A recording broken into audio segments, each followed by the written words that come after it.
эмоции просто шикарные, колоссальные. Игра была лучшая, вообще все понравилось. Вначале был, конечно, мандраж, пацаны команды из Суперлиги. Было тяжело с ними, даже по разминке было видно то, что они готовились. Вот мы старались, тренировались, изучали команду, как они играли, кто на столба Сирила играет. Вот его тщательно смотрели, как его двигаться. Говорили, главное не прилипать, а то вправо-влево уберет, да и потом все, там, смерть.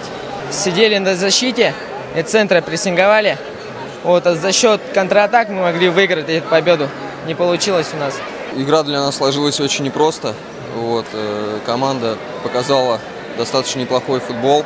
Видно, что люди работают над стандартными положениями, над выходом из-под прессинга.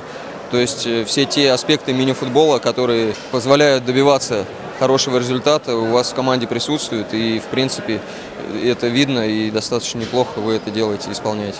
Вот ваша команда, перспектива команда. Сегодня показал все.